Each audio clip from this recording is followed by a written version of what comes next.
South India Shopping Mall, The Wedding Mantra, Sarikotta Wedding Collection, South India Shopping Mall.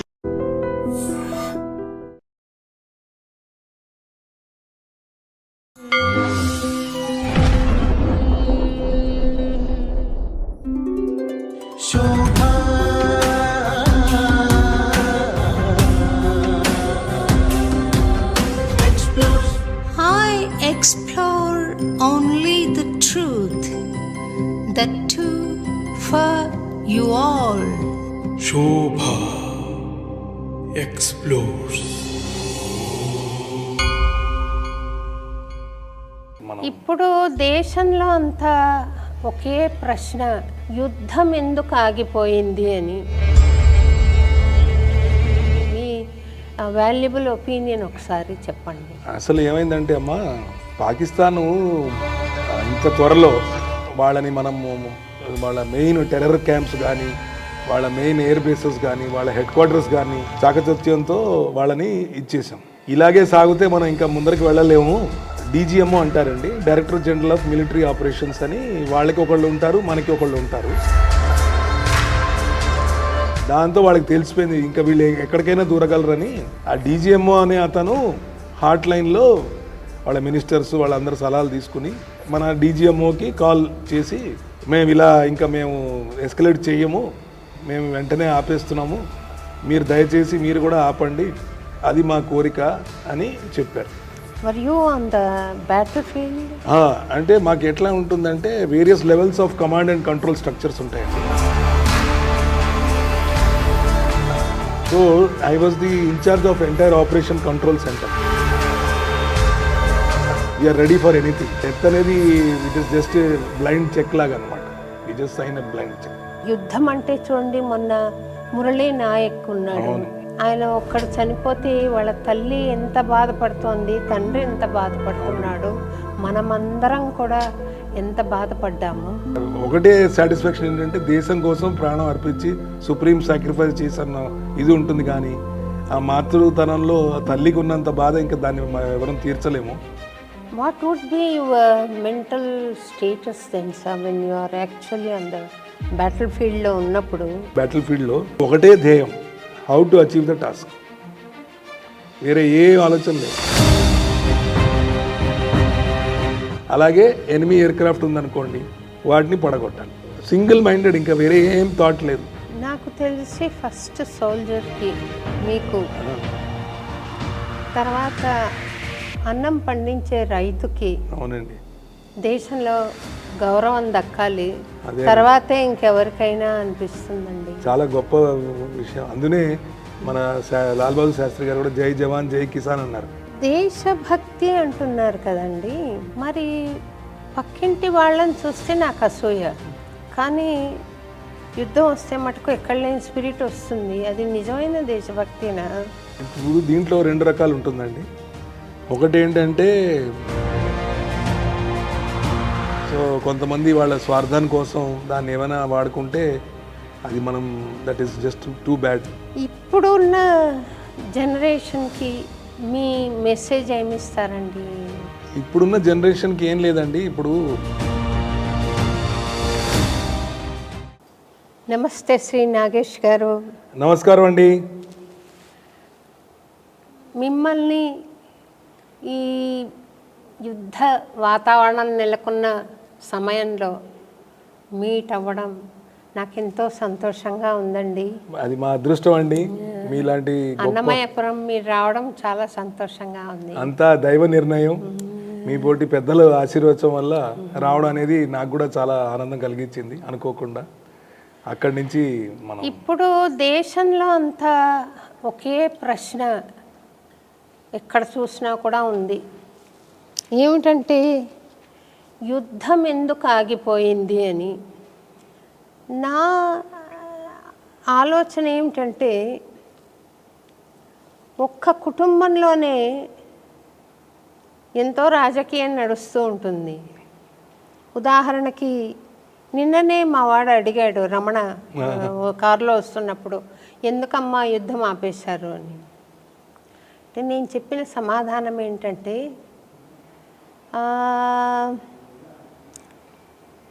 కొడుకు bike కావాలని అడుగుతాడు.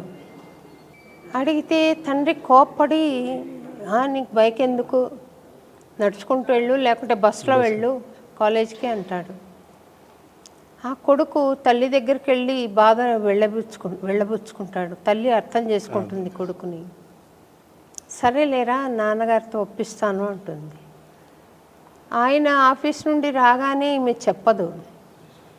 ఆయన సేద తీరాలి, బూట్లు విప్పి కొంచెం మంచినీళ్ళు తాగాలి, కాఫీ తాగాలి. డిన్నర్ అయ్యాక ప్రశాంతంగా మాట్లాడుతున్నప్పుడు, ఏమండి మనవాడు చాలా బాగా చదువుకుంటున్నాడు, ర్యాంకులు వస్తున్నాయి, వాడికి మంచి మంచి కాలేజీలో సీట్ వస్తుంది, కాకపోతే కొంచెం ఇంకా వాడికి కంఫర్ట్ ఉంటే కొంచెం ఇంకా బాగా చదువుకుంటాడు, టైం సేవ్ అవుతుంది, ఒక బైక్ ఇస్తే బాగుంటుందేమో అని మెల్లిగా చెప్తుంది. చూస్తాను అని అప్పుడు కొనిస్తాడు మెల్లిగా. అది కొడుకు మీద, వాడి భవిష్యత్తు మీద ఉన్న శ్రద్ధ, ఆమెకు కానీ ఈయనకు కానీ. ఒక ఇంట్లోనే ఇన్ని రకాలుగా ఆలోచన చేయవలసి వచ్చినప్పుడు దేశం అంటే ఎంతమంది ఇన్వాల్వ్ అయి ఉంటారు, ప్రపంచంలో ఎన్ని దేశాలు ఉన్నాయి, ఎంతమంది నాయకులు ఉన్నారు, వారి ఆలోచన రీతులు ఎలా ఉంటాయి, దేశానికి రక్షణ కావాలి. యుద్ధం అంటే చూడండి, మొన్న మురళీ నాయక్ ఉన్నాడు, ఆయన ఒక్కడు చనిపోతే వాళ్ళ తల్లి ఎంత బాధపడుతోంది, తండ్రి ఎంత బాధపడుతున్నాడు, మనమందరం కూడా ఎంత బాధపడ్డాము. అణ్వస్త్రాల గురించి మనం బాధపడుతున్నాం, ఆటం బాంబ్స్ గురించి. అది indiscriminate usage of atom bombs ఉండకూడదు అనేది కూడా ఒక ప్రముఖమైన కన్సర్న్ ఉండొచ్చు. ఇలాంటి ఆలోచనలో బహుశా యుద్ధం ఆగిందేమో అని నేను అనుకుంటున్నానండి. మీ వాల్యుబుల్ ఒపీనియన్ ఒకసారి చెప్పండి. అసలు ఏమైందంటే అమ్మా, పాకిస్తాను ఇంత త్వరలో వాళ్ళని మనము వాళ్ళ మెయిన్ టెర్రర్ క్యాంప్స్ కానీ, వాళ్ళ మెయిన్ ఎయిర్ బేసెస్ కానీ, వాళ్ళ హెడ్ క్వార్టర్స్ కానీ, వాళ్ళది అటుపక్క వెళ్లకుండా కూడాను మనము ఇక్కడి నుంచే మన టెక్నాలజీను, మన మిసైల్స్, మన యొక్క చాకచత్యంతో వాళ్ళని ఇచ్చేసాం. ఎప్పుడైతే వాళ్ళకి 3వ రోజు కల్లా వాళ్ళకి తెలిసిపోయింది ఇలాగే సాగితే మనం ఇంకా ముందరికి వెళ్ళలేము. అందుకని ఏమైందంటే, అసలు మాట ఏమైందంటే, డీజీఎంఓ అంటారండి, director general of military operations అని, వాళ్ళకి ఒకళ్ళు ఉంటారు, మనకి ఒకళ్ళు ఉంటారు. సో ఏంటంటే వాళ్ళకి వీళ్ళకి ఎప్పుడు హాట్ లైన్ అనేది ఉంటుందన్నమాట. ఎప్పుడు ఏదైనా ఎస్కలేషన్ అయినా కూడా ఈ హాట్ లైన్లో మాట్లాడుకుని మీరు తగ్గిస్తున్నారా లేదా అనేది ఉంటుంది. అయితే ఏమైందంటే, ఎప్పుడైతే 9వ తారీఖు నుంచి మొదలు 10, 11 అయ్యేటప్పటికల్లా అక్కడి నుంచి ఒకటి మెయిన్ ఏమిటంటే, వీళ్ళది ఎక్కడైతే న్యూక్లియర్ ఫెసిలిటీ దగ్గర వెళ్ళి మనం హిల్స్ దగ్గర మనం ఇచ్చేసామో, దాంతో వాళ్ళకి తెలిసిపోయింది ఇంకా వీళ్ళు ఎక్కడికైనా దూరగలరని. ఆ డీజీఎంఓ అనే అతను హాట్ లైన్లో ఒక కంగారుతోనూ ఒక ప్యానిక్తోని అక్కడ వాళ్ళందరూ వాళ్ళ మినిస్టర్స్ వాళ్ళందరూ సలహాలు తీసుకుని, ప్లస్ ఈ లోపల మధ్యలో యుఎస్ వాళ్ళు కూడా వాళ్ళకి తోడ్పడుతున్నారు కాబట్టి వాళ్ళు ప్యానిక్ అయ్యారు. వీళ్ళ ద్వారా మన డీజీఎంఓకి కాల్ చేసి, మేము ఇలా ఇంకా మేము ఎస్కలేట్ చెయ్యము, మేము వెంటనే ఆపేస్తున్నాము, మీరు దయచేసి మీరు కూడా ఆపండి, అది మా కోరిక అని చెప్పారు. అందువల్ల అప్పుడు ఏమేంటంటే, వాళ్ళు ఆపారు, వాళ్ళు ఆపుతారని కాకుండా మనకేంటంటే అప్పటికి మనకి ఆల్రెడీ సుప్రీమసీ వచ్చేసింది, మన ఘన విజయం వచ్చేసింది, మొత్తం వరల్డ్ చూసింది మనం చేసిన ఘనత. అండ్ దీంట్లో అన్నిటికన్నా చాలా చెప్పుకోగలిసింది ఏంటంటే, అంత మేడ్ ఇన్ ఇండియా. మన భారత్ ఎలక్ట్రానిక్స్ కానీ, బీడిఎల్ కానీ, మిసైల్స్ కానీ, ఇవన్నీ చాలా మటుకు మేడ్ ఇన్ ఇండియా ప్రొడక్ట్స్. ఇది కాకుండా మన ఇండియన్ ఎయిర్ ఫోర్సు ప్లస్ మా బ్రాంచ్, నేను దేంట్లో అయితే సర్వ్ చేశానో ఎయిర్ డిఫెన్స్ అంటారు, అక్కడి నుంచి ఏది రానియకుండా అన్నీ పడగొట్టే దాంతో మనకు ఘన విజయం రావడం జరిగింది. అందుకని దాంతో వాళ్ళు ఆ డీజీఎంఓ టాక్స్ వల్ల కన్సిడర్ చేసి మన వాళ్ళు ఏమన్నారంటే, మేము పాజ్ ఇస్తాం, ఆపడం అంటే నాట్ కంప్లీట్, పాజ్. ఇప్పుడు కూడా operation Sindoor is in a pause state. మన మన మోడీ గారు కూడా అదే అన్నారు. మేము ఇప్పుడు పాజ్ ఇచ్చాము, చెప్పాము, మాకు ఇంకా మీట మీరు ఇలాంటి న్యూక్లియర్ ఇలాంటి దడలు మేము ఏం ఊరుకోం. మీరు ఎంత త్వరలో మీరు టెర్రర్ క్యాంప్స్ మీరు ఇచ్చేస్తారో దాంతో మంచిది. మీరు చేయకపోతే మేము వాళ్ళని వదలం. అండ్ ఇంకోటి అన్నిటికన్నా మోస్ట్ స్ట్రాంగ్ ఏమైందంటే any act of terrorism from that day will be treated as an act of war అంటాం అన్నమాట. సో యాక్ట్ ఆఫ్ వార్ అంటే కంట్రీ కెన్ గో, ఇంకెవరు మన ఆపలేరు, ఎందుకంటే ఇట్ ఈస్ సెల్ఫ్ ఇదన్నమాట. సో దాంతో ఇవన్నీ చూసేటప్పటికల్లా అలా అయిందండి. So that is very proud of our Indian armed forces. Understanding of an army officer. అదే, ఎందుకంటే I was in Kargil operations మొత్తము నేను చాలా పార్టిసిపేట్ చేశాను చాలా బ్యాటిల్స్లో. సో ప్లస్ మా స్ట్రాటజీ ఎలా ఉంటుంది అన్నీ తెలిసింది. సో అదండి. కార్గిల్ వార్లో పార్టిసిపేట్ చేశామంటున్నారు కదండి సార్. అవునండి. వర్ you on the battle field? అంటే మాకు ఎట్లా ఉంటుందంటే various levels of command and control structures ఉంటాయండి. సో ఎక్కడెక్కడ ఏరియాస్లో ఎక్కడెక్కడ ట్రూప్స్ వాటికి డిప్లాయ్ అవుతారో దానికి ప్రతిదానికి ఒక ఆపరేషనల్ కంట్రోల్ సెంటర్ ఉంటుంది. So I was the incharge of entire operation control center, controlling the entire operations of my sector. So అందుకని యాక్టివ్గా అసలు పగలనక రాత్రి అనక చాలా, అంటే ఫ్రంట్ వాళ్ళ ఇన్ఫెంట్రీ వాళ్ళు వాళ్ళ హిల్స్లోకి వెళ్ళడం అది మీరు చూసే ఉంటారు. మాకేంటంటే ఎక్కడైనా ఎప్పుడైతే ఇలాంటిది అవుతుందో మనం మొత్తం ఫ్రంట్, మనకి ఇండియాది బార్డర్ చాలా పెద్దది కాబట్టి నార్త్ ఈస్ట్ సౌత్ వరకు, అందుకే గుజరాత్ కానీ అక్కడ వరకు. సో అందుకని అన్నీ యాక్టివేట్ అయిపోతాయి అన్నమాట. మొన్న కూడా మీరు చూసే ఉంటారు, even up to Rajasthan down. ఇప్పుడు ఆయన వెళ్ళారు బీకనేర్కి మన రాజ్నాథ్ సింగ్ గారు అంటే. So all fronts we are very careful and we are ready అన్నమాట. సో అది చాలా ఒక యూనిక్ ఎక్స్పీరియన్స్, భగవంతుడు ఇచ్చిన అవకాశం. అండ్ ఒకసారి మనము దేశానికి యాజ్ ఎ సోల్జర్ వెళ్ళామంటే we are ready for anything.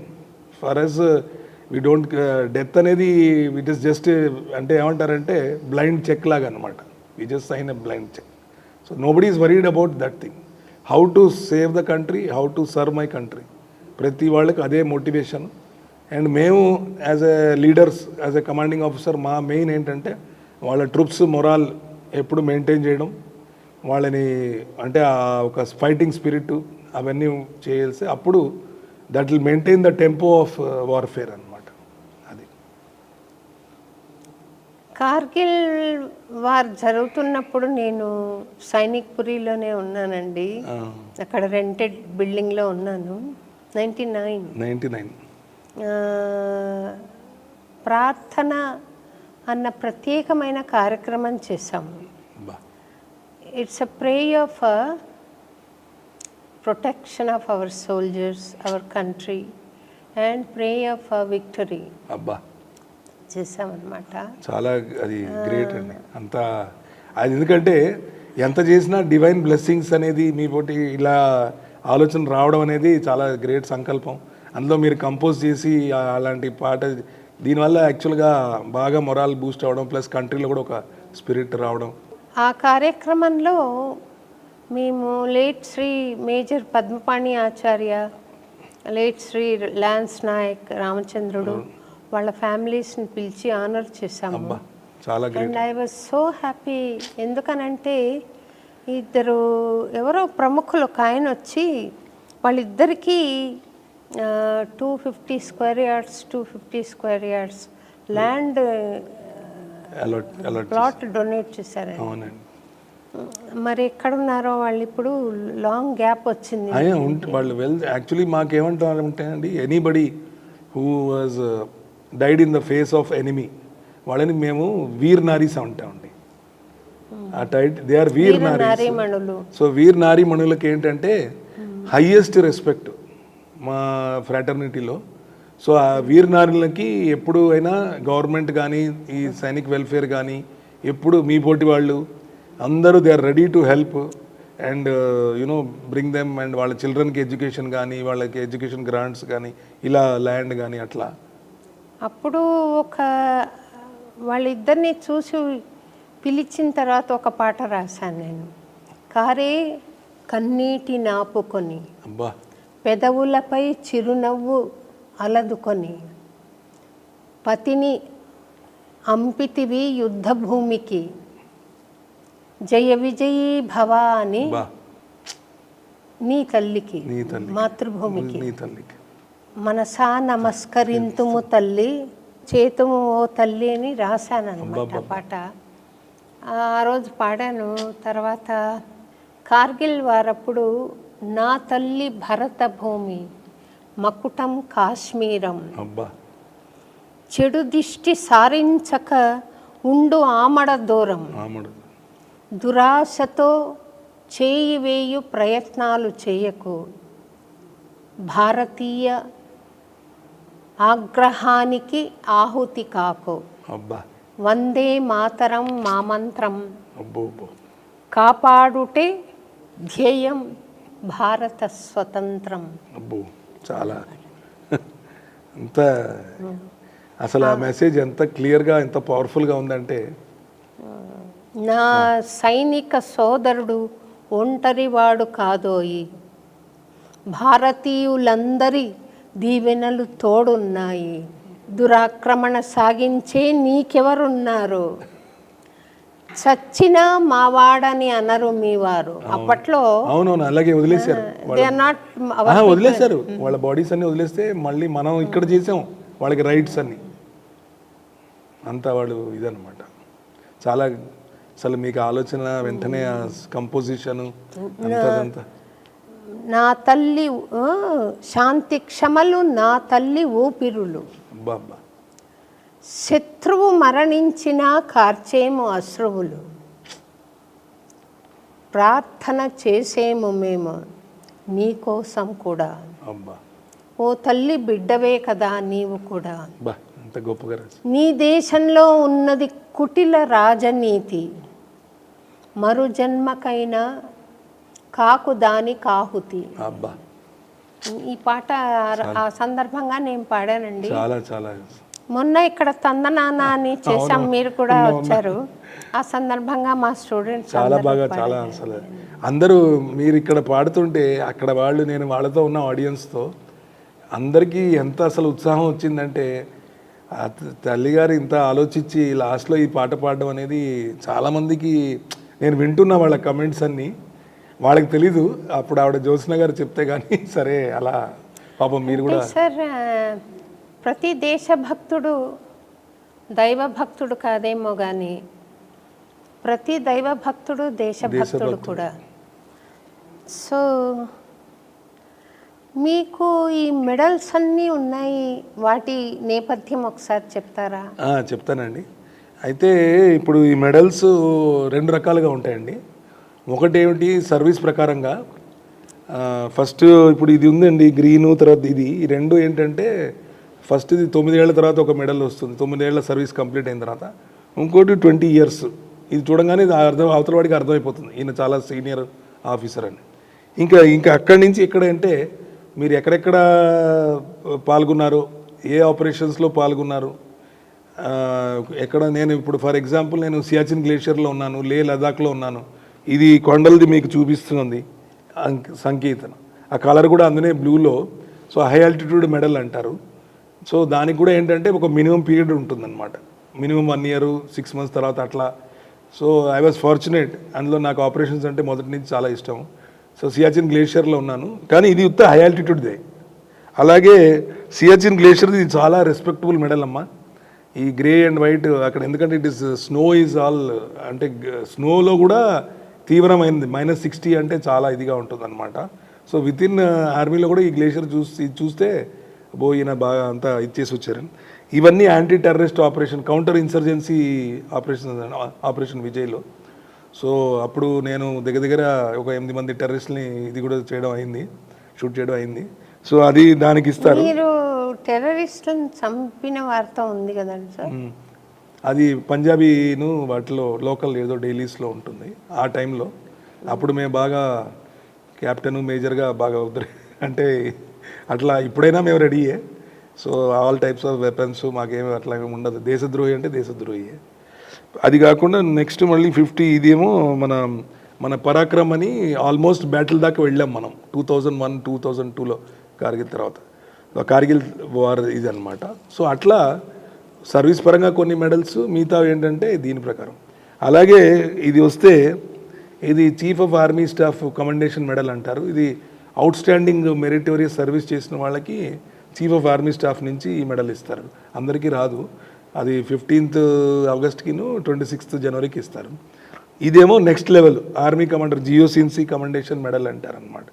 So మీరు సర్వీస్లో మీరు అంటే మనకు తెలియదు, మన సుపీరియర్స్ మన ఒక పర్ఫార్మెన్స్ చూసి వాళ్ళు రికమెండ్ చేస్తే మనకు వస్తుంది. వీఆర్ నాట్ అవేర్ ఎవరు ఏం చేస్తున్నారు అనేది.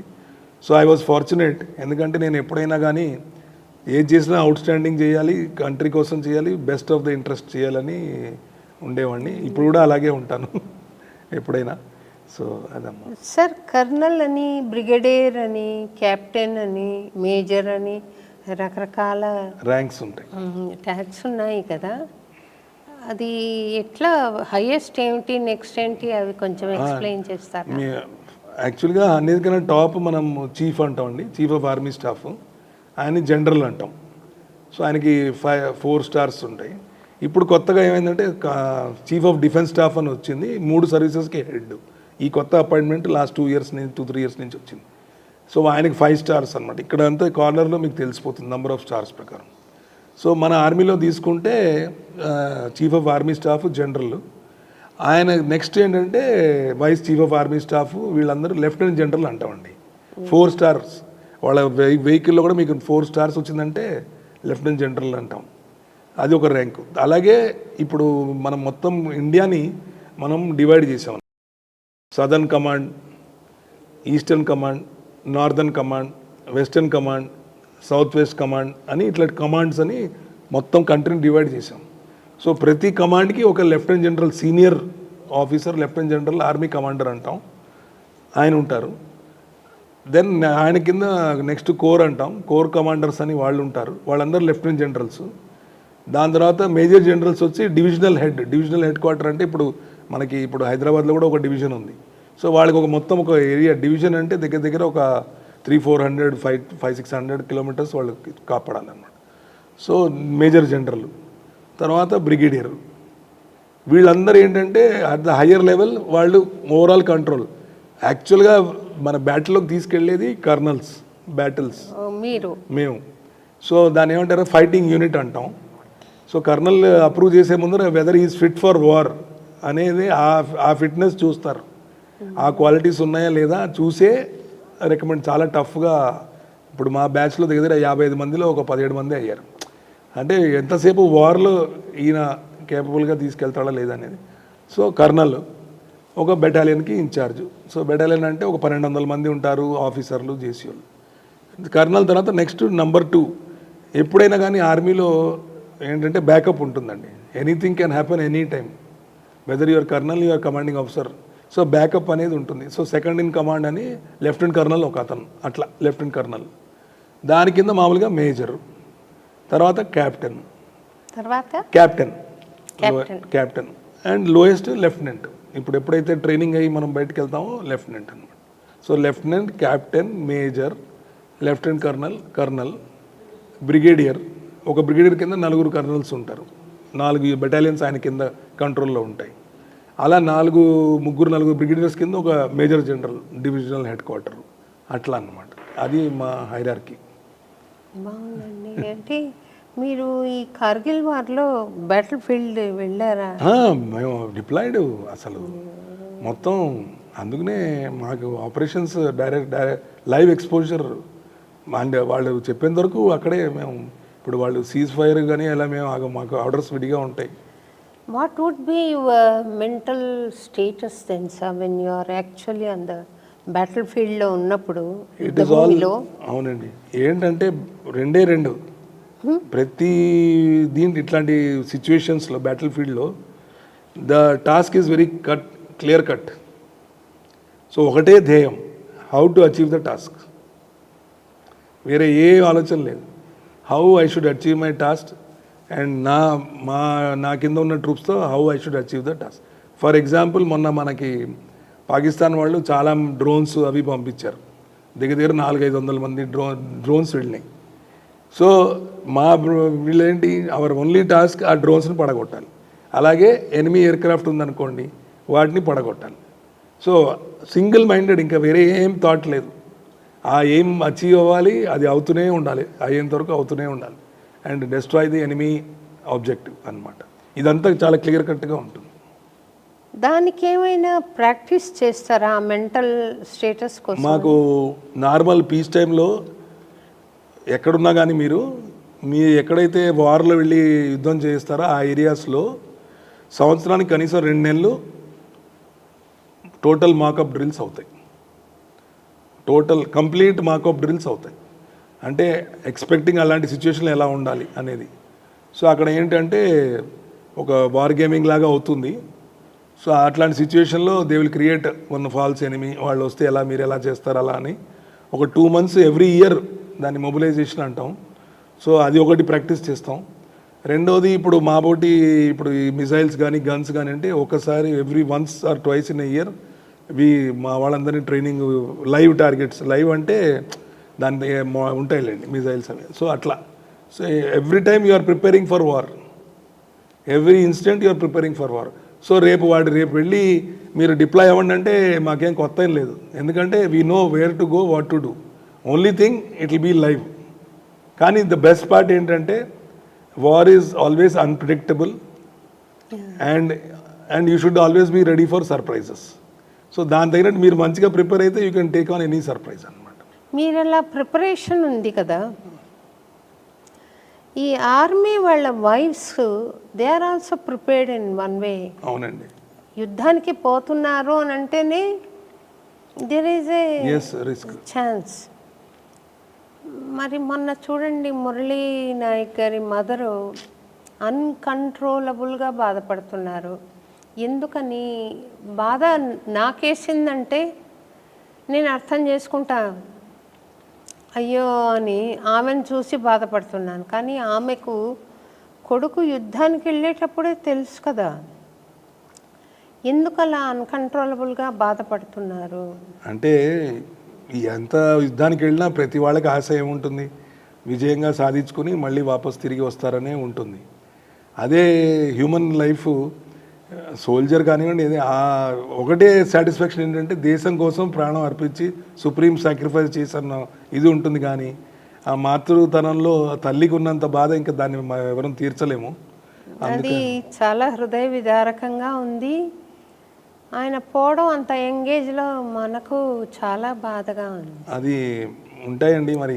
అంటే it is part of the, మీరు అన్నట్టు వాళ్ళు ప్రిపేర్గా ఉంటారు కానీ ఎవరు దే డోంట్ వాంట్ టు అంటే accept the negative part of it. ఎప్పుడు they are always expecting positive. అలాంటిది వాళ్ళకి ఏంటంటే అయ్యో మనకే ఇలా అయిందా అని కొంచెం ఆ టైంలో ఇంకా మిలిటరీ ఆఫీసర్ని పెళ్లి చేసుకుంటున్నాము అంటేనే ఆయన యుద్ధానికి పోతాడని తెలుసు. అవునండి. చాలా వెల్ టు డూ ఫ్యామిలీస్ నుండి కూడా చేసుకుంటుంటారు. అవునండి. మళ్ళీ పాపం వాళ్ళు బాక్స్లో పెట్టి బాడీ వస్తుంది, దాని మీద వాళ్ళ రియాక్షన్స్ చూస్తుంటే నిజంగా వాళ్ళ సాక్రిఫైస్ చాలా గొప్పదండి. ఈ మంచులో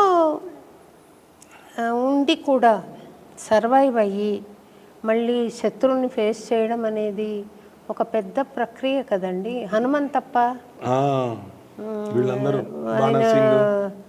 మంచులో కూరుకుపోయి కొన్నాళ్ళు కూడా ఇంకా బతికున్నాడు. 48 days 60 days ఎంతో he was under that crevice. But ఆ విల్ పవర్ తోటి దీంట్లో ఎందుకంటే ఆ ఏరియాలో మేము ఉన్నాం కాబట్టి మాకు తెలుసు. సో ఏంటంటే at every level you are trained. ఇప్పుడు ఆ మన ఏరియా బట్టి అనమాట. ఇప్పుడు డెజర్ట్ అంటే ఎక్స్ట్రీమ్ హాట్ టెంపరేచర్స్ 50-55 ఉంటుంది రాజస్థాన్ ఇందులో ఇప్పుడు మామూలుగా. అలాగే మౌంటైన్స్ అంటే ఆ ఎక్స్ట్రీమ్ దానికి విడిగా ట్రైనింగ్ స్కూల్స్ ఉంటాయి, battle school, Siachen battle school అని. సో దాంట్లో ముందర ఇండక్షన్ ట్రైనింగ్ ఉంటుంది. ఎందుకంటే అక్కడ అన్నిటికన్నా మెయిన్ ప్రాబ్లం ఏంటంటే ఆక్సిజన్ సప్లై తక్కువ. సో రేరిఫైడ్ అట్మాస్ఫియర్లో తక్కువ ఆక్సిజన్తో మన లంగ్స్కి ఫస్ట్ అలవాటు అవ్వాలి. ఆ తక్కువ ఆక్సిజన్తో బాడీ సర్వైవ్ అవ్వాలి. ఆ బాడీ సర్వైవ్తో పాటు మన డ్యూటీ మనం చేయాలి. అలా దానికి ఏంటంటే ఇండక్షన్ చేస్తాం వెంటనే. ఎవరినైనా రేపు నీకు ట్రాన్స్ఫర్ అయిపోయి నువ్వు వెళ్ళి అక్కడ కూర్చోమంటే అలా కాకుండా వాళ్ళకి ఒక 1 month ఇండక్షన్ ట్రైనింగ్ ఉంటుంది. టఫ్ ఆ స్నో కండిషన్స్లో వాడు మెంటల్గా ఫిజికల్గా ప్లస్ మెయిన్ ఏంటంటే లోపల బాడీకి ఫర్ ఎగ్జాంపుల్ నేను లేలో ఉన్నాను, తర్వాత సియాచిన్లో ఉన్నా. నేను ఇక్కడి నుంచి లేకి వెళ్ళాను. నాకు అందరూ అంటున్నారు కానీ నాకు అన్లెస్ మీరు ఎక్స్పీరియన్స్ చేస్తే కానీ మీకు తెలియదు. నా చేతిలో ఉత్త బ్రీఫ్ కేస్ ఉంది, కానీ ఎప్పుడైతే ఎయిర్క్రాఫ్ట్ దిగి నడిచానో ఇదేదో 10 కిలోల ఏదో ఐటమ్ నేను తీసుకువెళ్తున్నా అనిపించింది. 10 కిలోల బ్రీఫ్ కేస్ 10 కిలోలు అయిపోయినట్టు అనిపించింది. ఏమిట్రా అంటే ఎఫెక్ట్ ఆఫ్ లో ఆక్సిజన్. సో మన లంగ్స్ మనకి అలవాట్లేదు. సో అందుకని ఇండక్షన్ అట్లా మెల్లిమెల్లిగా you get train to this thing and conditions. And అది చాలా ఇట్స్ ఎ వెరీ టఫ్ ఇది. And as soldiers everybody it's చేస్తారు అది అట్ ఆల్ లెవెల్స్. నాకు తెలిసి ఫస్ట్ సోల్జర్కి, మీకు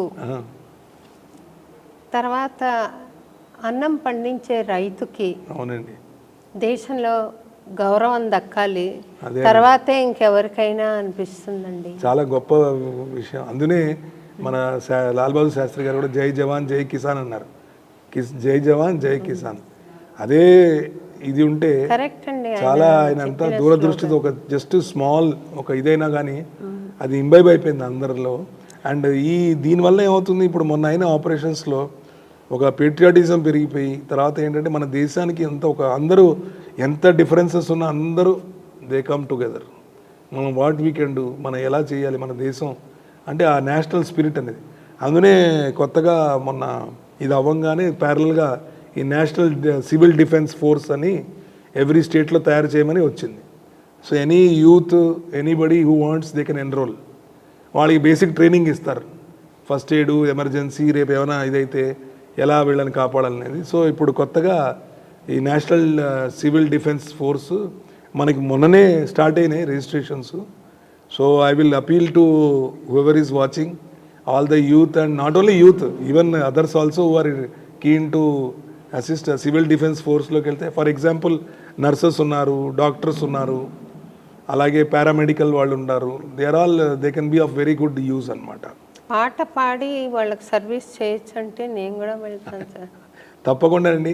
పాట అనేది చాలా, ఎందుకంటే నేను మీకు ఒక ఉదాహరణ చెప్తాను. మేము ఎప్పుడు ఏ మేజర్ ఆపరేషన్కి వెళ్ళినా కానీ, ఏ మేజర్ ఎక్సర్సైజ్కి వెళ్ళినా కానీ ఫస్ట్ పూజ అవుతుందండి. ఏ దేవుడో, అమ్మవారు అవ్వచ్చు, ఏదో ఒక సమ్ దేవుడిది, వాళ్ళ ఒక్కొక్క బెటాలియన్ ఒక ట్రెడిషన్ ప్రకారం, ఆంజనేయ స్వామి అవ్వచ్చు, ఎవరైనా అవ్వచ్చు. ప్రతి రెజిమెంట్లో మాకు ఒక రిలీజియస్ టీచర్ ఆథరైజ్డ్, మాకు ఒక ఆయన ఉంటాడు, పురోహితుడు posted, is an army person. అతను కూడా కావాలంటే తుపాకీ పట్టుకుని కాల్చగలడు. కాకపోతే ఆయన ఇవన్నీ ఏంటంటే మీరు అన్నట్టు ఆ భక్తి పాటలు అలాంటి ఇది జస్ట్ బిఫోర్, ప్లస్ దేవుడు ఒక బ్లెస్సింగ్స్ కోసం ఇది ఉంటుంది. మీరు అంత గొప్పగా అంటే ఎప్పుడైనా శుభ్రంగా అసలు this we will take it forward. ఎప్పుడైనా పెద్ద మా chief if I lay down my life there, it's okay. I served him అనుకుంటాను. అదే అసలు మీరు అంత పెద్ద మాట అన్నారు. కాకపోతే ఈ మెసేజ్ ఇంకా హయ్యర్ లెవెల్లో తీసుకెళ్ళి అవసరమైతే అంటే బిగ్గర్ గ్యాదరింగ్, ఇప్పుడు ఇక్కడ లోకల్ లెవెల్ కాకుండా, ఎందుకంటే మీరు ఇంత లెజెండరీ ఫిగర్ అంటే మనకి నేషనల్ లెవెల్లో వీ విల్ ట్రై టు, ఇక్కడ ఉన్నారు మన వాళ్ళు, we will try to take it forward. అమ్మా మీ కోరిక ఎప్పుడైనా నెరవేరుస్తాను నాకు ఆశగా ఉంది. అలా అనమాట. It will be my great privilege sir. చాలా చాలా ఇంత మీరు అంటే you are whole and soul, you want to do something. ఆ తపన మాకు అర్థం, వీ ఫీల్ రియలీ గ్రేట్ అనమాట. దేశభక్తి అంటున్నారు కదండి, అంటే దేశం అంటే మట్టి కాదు, దేశం అంటే ఘంటసాల గారు మనుషులు. మరి పక్కింటి వాళ్ళని చూస్తే నాకు అసూయ, కానీ యుద్ధం వస్తే మటుకు ఎక్కడ లేని స్పిరిట్ వస్తుంది. అది నిజమైన దేశభక్తినా అని నాకు ఒక రకమైన ఆలోచన ఉంది. ఎందుకంటే ఎవరో పడదు, ఎవరైనా పైకి వస్తున్నారంటే ఓర్చుకోలేము.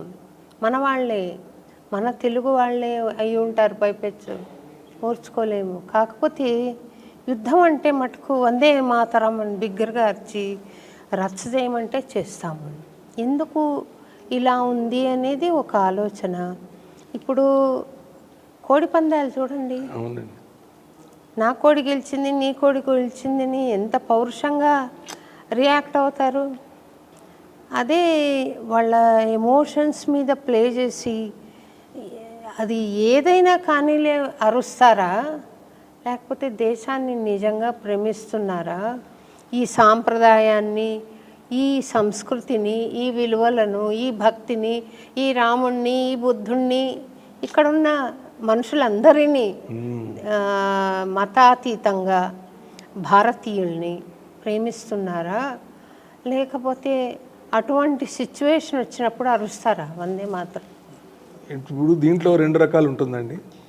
ఒకటి ఏంటంటే ఒక పర్సంటేజ్ ఆఫ్ పీపుల్ న్యాచురల్గా వాళ్ళకి వచ్చేస్తుంది, డిఫరెన్సెస్ అనేది ఉండదు. ఇంకా స్పిరిట్ వచ్చిందంటే ఎంత డిఫరెన్స్ ఉన్నా కానీ they are ready to help for the nation and whatever is the national cause. కొంతమంది ఏంటంటే they want to exploit the situation. Some of them who are already, they are very fond of say propaganda or being in this thing. So some percentage. So how far they are truly patriotic anedi, it's a very difficult thing. But whatever they are telling, ultimately as long as they are able to project that we have to fight for the nation, మన దేశం అంటే ఏమిటి అనేది ఉంటే అంతవరకు okay. But దాన్ని ఒకవేళ we cannot control everybody. So కొంతమంది వాళ్ళ స్వార్థాని కోసం దాన్ని ఏమైనా వాడుకుంటే అది మనం that is just too bad. కొంతమంది కాదండి, బై అండ్ లార్జ్ ఎలా ఉందంటే, ఇప్పుడు సాహిత్యం తీసుకుందాము. అతను ఎవరో పైకి వస్తున్నాడు, నేను సాహిత్యకారుణ్ణి, ఎందుకు నేను ఆయనను సహించాలి? ఒక కళాకారిణి ఉంది, అమ్మాయికి ఏదో వచ్చింది గుర్తింపు, నేను ఎందుకు ఓర్చుకోవాలి? అమ్మాయిని ఎలా తగ్గించుకోవాలి? ఇదే స్పిరిట్ ఉన్నప్పుడు అది వాళ్ళకి దేశభక్తి ఉంది అని నమ్మడం కరెక్ట్ కాదేమో. నిజభక్తి కాదు అది. ఎవరో ఎమోషన్ మీద ప్లే చేస్తే ఆడుతున్నారు. వాళ్ళని వెళ్ళి నువ్వు యుద్ధభూమికి వెళ్ళి యుద్ధం చేస్తావా అంటే చేయరు. అంతదాకా ఎందుకు? రేపు మనకి ఏదైనా నక్సల్ అటాక్స్ అయినాయి అనుకోండి, వాళ్ళు you go and face the thing or you అంటే వాళ్ళు అప్పటికే they will take a back step. So మీరు అన్నట్టు there are lot of people, చాలామందికి ఎంతసేపు అంటే ఏదో చేయాలి అని బట్ అంత టోటల్గా ఇన్వాల్వ్ అయ్యి చేసేవాడు అరవడు, చేయడు, వాడి పని వాడు చేసుకుంటూ వెళ్ళిపోతాడు. The silent contributor, the silent patriotic is always the best. ఇప్పుడు మీరు అనుకున్నారు ఇంత పెద్ద ధ్యేయంతో వాళ్ళతో పాడాలి, ఒకటి ఇది చేయాలనేది, ఇవన్నీ న్యాచురల్. సో దీనివల్ల ఏదైనా వస్తుంది అలాంటిది కాకుండా, సో వెరీ ఆ నొబిలిటీ, ఆ గ్రేట్నెస్ ఉన్న వాళ్ళకే అది ఉంటుంది. Plus simpleton who are just patriotic. ఇప్పుడు యూత్ ఉన్నారు, ఏ ఏజ్లో అయినా కానీ. ఇప్పుడు మా ఎక్స్-సర్వీస్మెన్ గ్రూపే ఉంది ఫ్రాటర్నిటీ. ఇది అవ్వగానే మేము చాలామంది మాకు ఎన్ని ఫోన్లు, మనం వెళ్దాం పదండి, మనం పిలిస్తే వెళ్దాం అని ఆ స్పిరిట్ అన్నమాట. అప్పుడు ఒకసారి పాకిస్తాన్ ఇండియా వార్ 71లో వచ్చింది. అప్పుడు కూడా ఒక పాట రాసి మా కాలేజీలో పాడానండి నేను. ఇంటర్మీడియట్లో ఉన్నాను. అప్పుడు ఫండ్ రైజ్ చేసి పంపించాము సైనికులకి, బట్టలు అన్నీ పోగు చేసి పంపించాము అప్పట్లో మా కాలేజ్ తరఫున. Padmavathi women's college, Tirupati famous. కానీ అప్పటి నుంచే మీకు ఆ దేశభక్తి, ఆ ఏదో చేయాలి ఆ పాట వల్ల it's a medium and it can we invoke. For example ఇప్పుడు మీరు అన్నారు, అలాగే ఇప్పుడు మన లతా మంగేష్కర్ గారు హే మేరే వతన్ పాడితే ఇంకా ఉన్న వాళ్ళందరూ కన్నీళ్లతోటి, అవునండి అలా. సో చాలా ఇదిగా ఉంటుంది. సో మీరు ఇంకా అలా చేయాలంటే, ఇన్ఫ్యాక్ట్ ఎప్పుడైనా ఈ ఎవరైతే పార్టిసిపేట్ చేయారో అలాంటి గ్యాదరింగ్కి మీరు ఒక మంచి ఇలా ఒక పాట లాంటిది పెడితే వాళ్ళు they will feel very happy. ఇప్పుడున్న జనరేషన్కి మీ మెసేజ్ ఏమిస్తారండి? ఇప్పుడున్న జనరేషన్కి ఏం లేదండి. ఇప్పుడు ఫర్ ఎగ్జాంపుల్ నేను మా ఫ్రెండ్ మొన్న సింగపూర్లో the moment you complete your inter or graduation something 2 years compulsory they have to serve the army. వాళ్ళు సింగపూర్ ఆర్మీలో ట్రైనింగ్ కానీ అవన్నీ వాళ్ళే చూసుకుంటారని. సో 2 years తర్వాత the person can think whether to continue or not అనేది. సో ఇప్పుడు ఉన్న సిచ్యువేషన్ ఎట్లా అంటే, and they are paying also, ఏం లేదు వాళ్ళు ఏమన్నా ఫ్రీ కానీ కాకుండా దే గెట్ దట్ ట్రైనింగ్. కానీ ఇప్పుడు ఉన్న యూత్లో ఏమైందంటే, ఫస్ట్ ఆఫ్ ఆల్ ఈ టెక్నాలజీ ఐటీ రెవల్యూషన్ అయినప్పటికీ they are not ready to do physically or become get involved. ఎంతసేపు ఒక కంట్రోల్ బటన్స్ కొట్టి చేస్తే మనకి అవుతుందన్న ఇది. కాకపోతే ఏంటంటే ఇప్పుడున్న సిచ్యువేషన్లో ఇఫ్ దే ఆర్ మన కంట్రీలో నిజంగా ఎందుకంటే we have a very vast problems also, plus ఒక్కొక్క రీజన్ వైజ్ కూడా మనకి చాలా ప్రాబ్లమ్స్ మనం చూస్తూనే ఉంటాం ప్రతిసారి, ఒక్కొక్క స్టేట్స్లో కూడా ఇలాంటివని. అందుకని ఇట్లాంటిది ఒకటి కంపల్సరీ ఇది పెడితే దాని తర్వాత ఈ may become a technician, technocrat or IT person or whatever or doctor. But అది పెట్టేటప్పటికి ఏమిటంటే they are trained. Tomorrow there is something called national emergency. ఎందుకు ఆ రోజుల్లో మనకి ఎన్సీసీ అనేది పెట్టారు. ఇప్పుడు మేము కూడా ఎన్సీసీలో చేసాము, ఇప్పుడు మీరు ఎన్ఎస్ఎస్లో ఉన్నారు. ఇవన్నీ కాన్సెప్ట్స్ ఉరికినే పెట్టలేదు, ఎందుకంటే దట్ నేషనల్ స్పిరిట్ రావడం అలా చేయడం. కాకపోతే అలాంటిది ఒకటి పెడితే చాలా మంచిది. రెండోది ఏంటంటే ఇప్పుడున్న కట్సి మన ప్రజెంట్ గవర్నమెంట్, మోడీ గారి గవర్నమెంట్లో చాలా మంచి మంచి పర్క్స్, శాలరీసు, చాలా వెరీ మంచి బెనిఫిట్స్ కూడా ఉన్నాయి.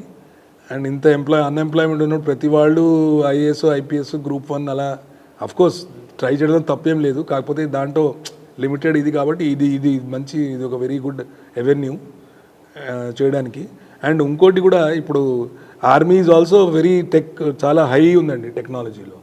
సో మా దాంట్లో కూడా బీటెక్ టాపర్స్, ఎంటెక్ టాపర్స్ని అందరిని తీసుకుని, ఎందుకంటే వీఆర్ ఆల్ నౌ ఇప్పుడు కొత్తగా మీరు వినే ఉంటారు ఏఐ జనరేషన్, సైబర్ ఇవన్నీ వచ్చినప్పటి నుంచి. సో మాకు కూడా ఏంటంటే చాలా టెక్నికలీ హై స్టాండర్డ్ వాళ్ళని we are ready to absorb and very good avenues ఉన్నాయి. సో అది కనీసం ఎంతసేపు okay, getting a good career, getting good money, looking after your self and all is fine. But some percentage for the country, if one person, somebody is trained, tomorrow if there is a requirement they should be ready to come అన్నమాట.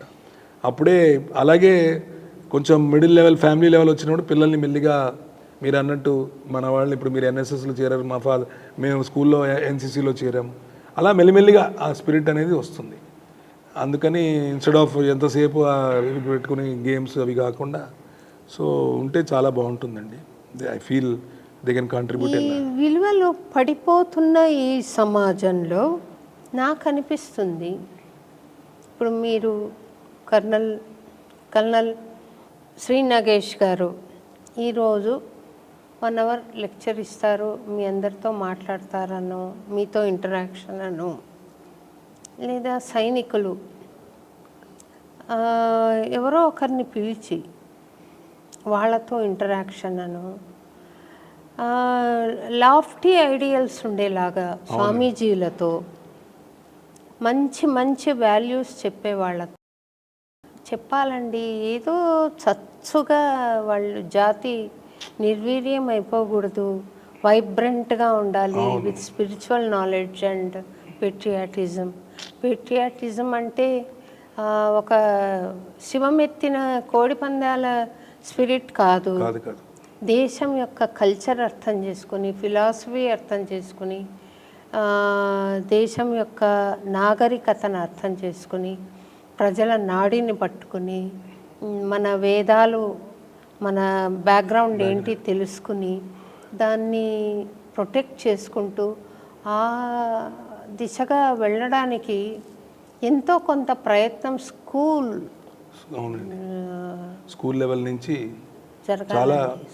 ఇప్పుడు కొంతమంది అప్పుడప్పుడు మేము చూసామండి, they will call, ఇప్పుడు మా బొట్టి వాళ్ళు ఎవరైతే ఎక్స్పీరియన్స్ ఉన్నారో అలాంటి వాళ్ళందరినీ పిలిపించి వాళ్ళకి ఒక ఇన్స్పిరేషనల్ టాక్స్, అలాంటివన్నీ ఇస్తుంటారు. మోటివేషన్ అంటే ఏమిటి, లీడర్షిప్ అంటే ఏమిటి, what is the value system, మనం ఎందుకు వాల్యూ సిస్టమ్ ఉండాలి, ఎందుకు కల్చరల్గా మన అందరం ఒక ఇదిగా ఉండాలి, we should not divide, we should all be united అనేది. సో కొంతమంది they are practising all such things అండి. Some colleges they are calling and we're also ready. ఇప్పుడు రేపు మీరు ఎవరైనా ఇది గ్యాదరింగ్ అంటే we're almost ready to come and it will be a great honour to say this is the thing and this is the actuality and how best you all can contribute. And basically you are just giving a guidance path so that people get ఏమవుతుందంటే thought ప్రాసెస్లో they get deviated. ఆ deviation లేకుండా once మీరు అన్నట్టు ఇలాంటివన్నీ పెట్టి plus programmes అన్ని పెట్టేటప్పటికల్లా they get oriented back to the things. అలా మీరు అన్నట్టు స్టార్టింగ్ ఫ్రమ్ ఇప్పుడు ఫర్ ఎగ్జాంపుల్ మనకి సైనిక్ స్కూల్స్ ఉన్నాయి. సైనిక్ స్కూల్స్ 6th నుంచి స్టార్ట్. సో సైనిక్ స్కూల్స్లో ఇప్పుడు పిల్లల్ని వేసేవాళ్ళు, సో సైనిక్ స్కూల్ ఉంది, తర్వాత ఎన్డీఏ ఉంది, తర్వాత ఆఫీసర్స్. సో అట్లా దే గెట్ దట్ స్పిరిట్ అనుకోండి. బాపట్లలో కాన్సర్ట్ ఇవ్వడానికి వెళ్ళానండి. అక్కడ మిలిటరీ ఉందండి, ఆర్గనైజేషన్ ఒకటి ఉందండి, టెస్టింగ్ రేంజెస్ ఉన్నాయి. అక్కడ కూడా నేను పాడాను. వాళ్ళు నన్ను గెస్ట్గా పిలిచారు. తర్వాత అక్కడ భావనారాయణ స్వామి టెంపుల్ ఉంది, అవునండి, అక్కడ పాడాను. వాళ్ళని చూసినప్పుడు మీలాంటి వాళ్ళని చూసినప్పుడు కలిగే గౌరవము, గ్రాటిట్యూడ్ అయ్యో డిఫరెంట్గా ఉంటుందండి. అంటే మా అమ్మ నాకు చేసింది అంటే నన్ను కన్నది. మీరెవరు, ఫిజికల్ రిలేషన్ ఏం లేదు, మనకు బాండ్ ఏం లేదు. బాండ్ ఏంటంటే భారతీయత. ఆ బాండ్ని పురస్కరించుకుని కంట్రీని కాపాడతారే, అది చాలా హృదయానికి హత్తుకుంటుందండి. So long live Indian army, long live people like you who have served the country. మీరేమైనా చెప్తే ఇంకా వింటానండి నేను. ఏం లేదండి, మీరు ఇంత గొప్పగా అసలు ఈ ఆలోచన రావడం అండ్ నాకు అసలు it is a dream come true. మా వాళ్ళు అసలు we are not able to believe మీరు ఇంత లెజెండరీ పర్సన్ పాపం మీరు రికగ్నైజ్ చేశారు. Apart from that it is a good way to convey. So ఇప్పుడు ఈ మొన్న సిచ్యువేషన్లో కూడా చాలామంది ఛానల్స్లో రిటైర్డ్ వాళ్ళు దేవర్ ట్రయింగ్ టు టెల్, ఎందుకంటే ఒక మిస్కన్సెప్షన్ ఉంటుంది, ప్లస్ అసలు ఏమిటి అనేది తెలియక చాలామందికి, because they are not aware of what is the things అనమాట.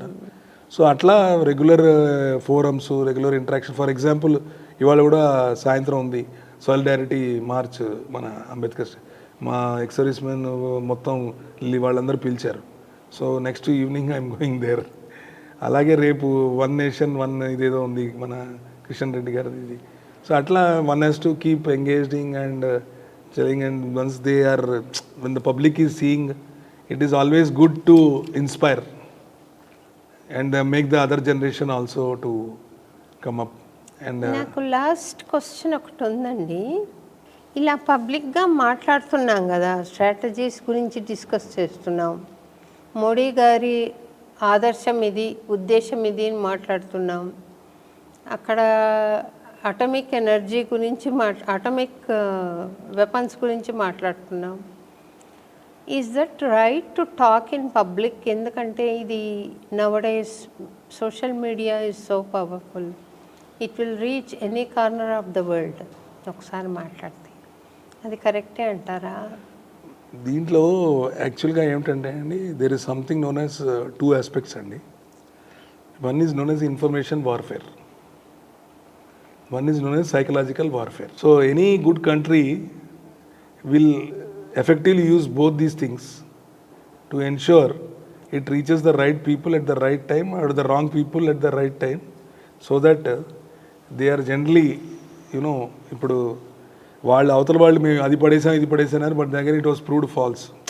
సో ప్రతి వాళ్ళు ఏంటంటే మీడియా ఒకటి దొరికింది కదా, సోషల్ మీడియా కదా, they can reach any corner of the world అని చెప్తుంటారు. కానీ but there is a motive, there is a idea behind this అన్నమాట. నేషనల్ ఇష్యూస్ సార్ ఓకే, మనం మాట్లాడుకోవచ్చు. ఇంటర్నేషనల్ లెవెల్లోకి వెళ్ళిపోతుంది కదా యుద్ధం అంటే, అంతర్జాతీయ విషయం అది. ఇప్పుడు ట్రంప్ ఇలా అన్నారు అని అంటే కొంతమంది ఫర్గా మాట్లాడుతున్నారు, కొంతమంది అగేన్స్ట్గా మాట్లాడుతున్నారు.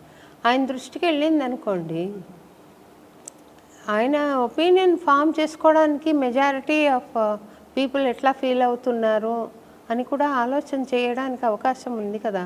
ఉంది, కాకపోతే ఏంటంటే main objective should be very clear. అవతల వాళ్ళు ఎందుకు చెప్తున్నారని మన కాన్సెప్ట్, వాడు అనుకున్నాడు, వీడు అనుకున్నాడు, అవతల దేశం అనుకున్నాడు అనేది కాదు. మన కాన్సెప్ట్ ఏంటి, మన క్లారిటీ ఏంటి, అది ఒకటి ఉన్నప్పటికల్లా. పోనీ అది కాదు, ఇప్పుడు ఈ స్థావరాలను పడగొట్టారు, అక్కడ ఆర్మీ ఉంది, ఇక్కడంతా అరేంజ్ చేశారు, ఇవన్నీ కరెక్టేనా చెప్పడం అలాగా? అంటే ఇప్పుడు ఏమైందంటే సోర్సెస్ ఎలా అయిపోయినాయంటే వేరే సోర్సెస్ కూడా they are trying to put false ఇదనమాట.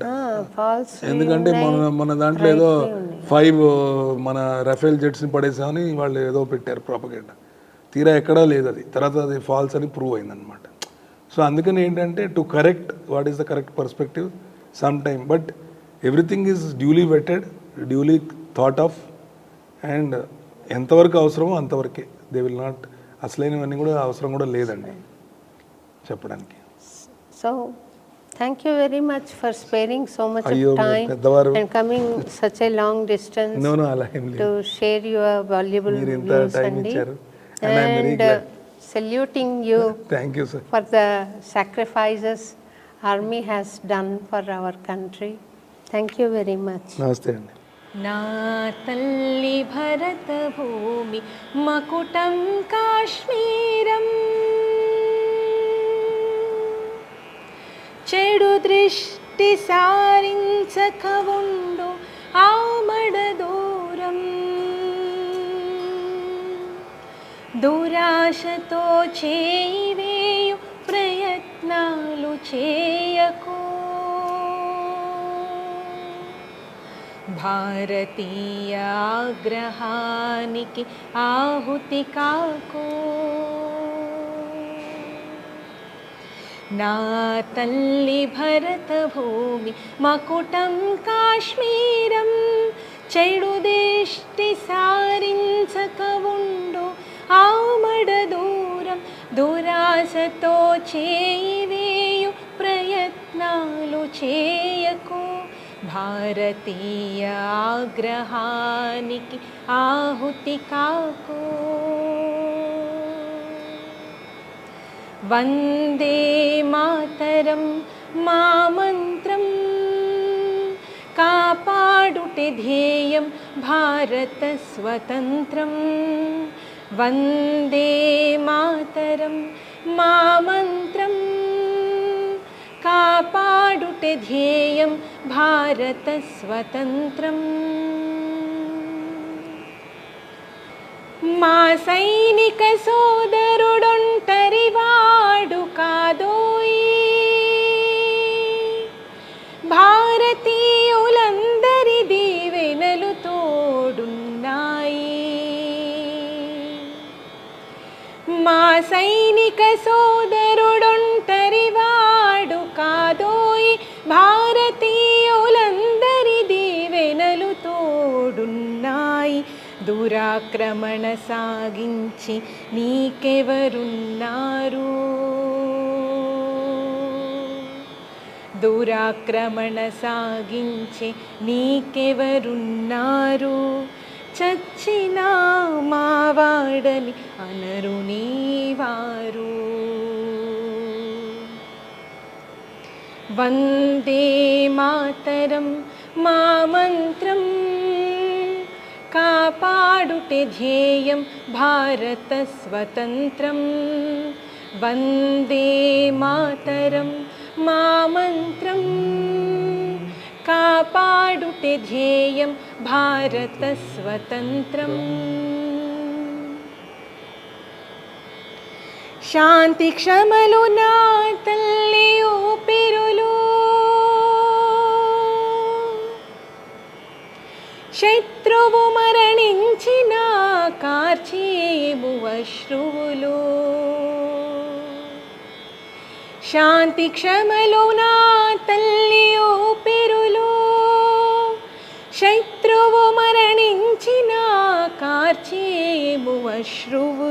ప్రార్థన చేసేము మేము నీ కోసం కూడా,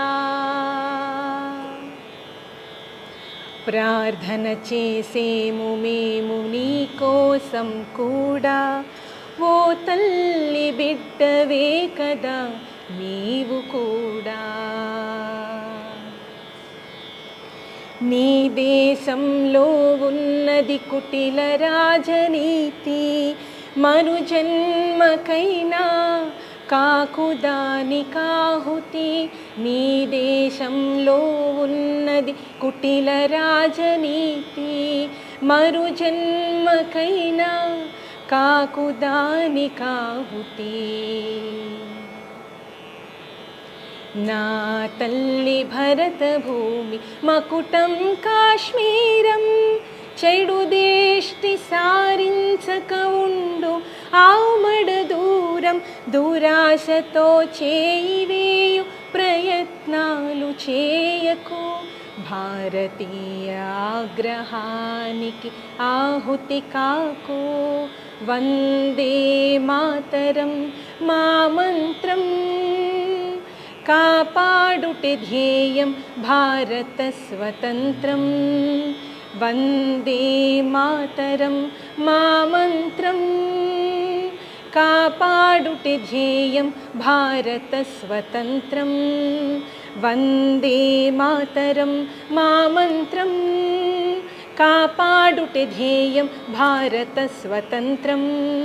వందే మాతరం మా మంత్రం, కాపాడుటే ధ్యేయం భారత స్వతంత్రం.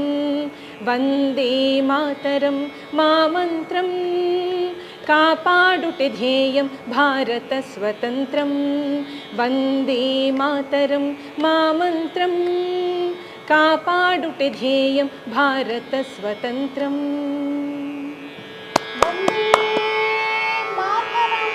వందే మాతరం, వందే మాతరం, వందే మాతరం. మాతరం. भारत माता की जय, भारत माता की जय, भारत माता की जय.